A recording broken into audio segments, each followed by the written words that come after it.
Thinking in English is for many English students a holy grail of language learning.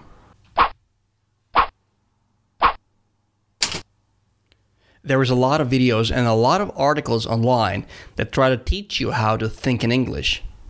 But do we really think in the language? Is she thinking in Spanish? Or are these guys thinking in Urdu? Or is he thinking in Slovak? No. Our thoughts are nonverbal. And because our thoughts are nonverbal, we don't think in the language. And because we don't think in the language, well, we can't learn how to think in English. But when we want to communicate our thoughts, when we want to speak with other people, we need to use a language code that other people understand. But different languages have different ways of verbalizing, of expressing our thoughts. Some languages consider certain aspects of expressing our thoughts important, whereas other languages pay no attention to them whatsoever. This has nothing to do with different way of thinking, of course. The thoughts are the same, but we just use different language code and different grammar systems to communicate them. Let's take a look, for example, at some grammatical differences between the English language and the Slovak language. So, for example, in the English language, perfectness is a very important grammatical aspect. In the Slovak language, however, we pay no attention to it, and we don't mark it. We don't use different grammar for expressing perfectness. The same thing applies to continuousness, a big thing in the English language. I am doing or I am reading. But there is no focus on continuousness in the Slovak language. And the last but not least, concreteness and use of articles in the English language. In the Slovak language, there is no such thing and no use of articles either. But grammar differences are not the only cause of problems. Problems also often arise when we learn English vocabulary. We often learn new words in form of translation equivalence. So, for example, we use a Slovak word and then we use an English translation. For example, šálka, cup. When we learn English words like this, we automatically assume that everything what is šálka in Slovak is cup in English and vice versa. But that's not the case. As we can see here, these four objects, four things or concepts form a group that can be called conceptual category.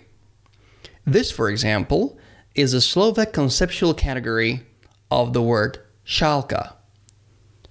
So each and every thing that you can see here can be named šálka, and each and every speaker of the Slovak language will have this image in their mind every single time they hear šálka. Now let's have a look at the English conceptual category of cup.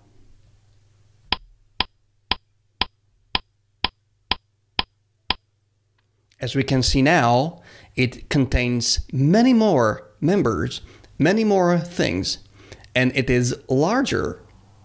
So we can see that although the translation is easy, there's no problem to remember it and to learn it, there is a big difference between what is called cup in the English language and what is called šálka in the Slovak language.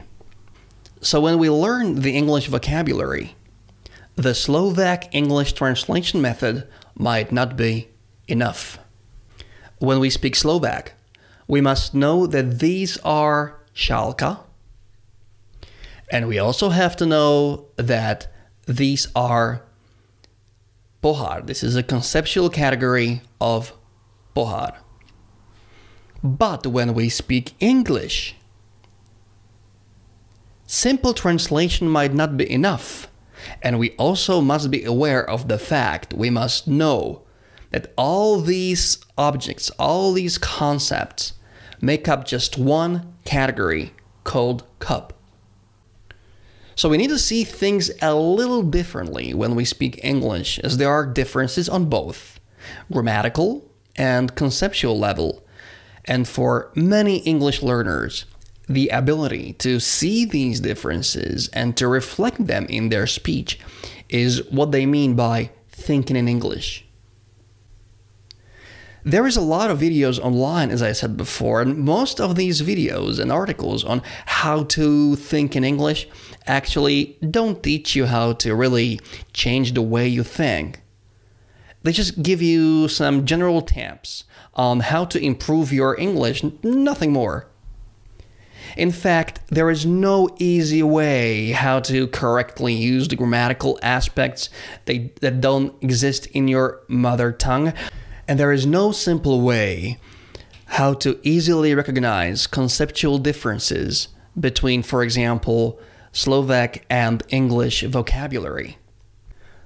But good news is that you don't have to do anything special or anything extraordinary to learn how to see things differently in English. As the level of your English increases and you have more experience with it, the thinking part and the positive change should happen automatically. If you like this video or if you learned something new, please support us by liking or subscribing so we can get this energy boost that we need for bringing more interesting content for you so you can become a better English as a foreign language learner. Thank you very much for watching, and I will see you next time. Bye bye.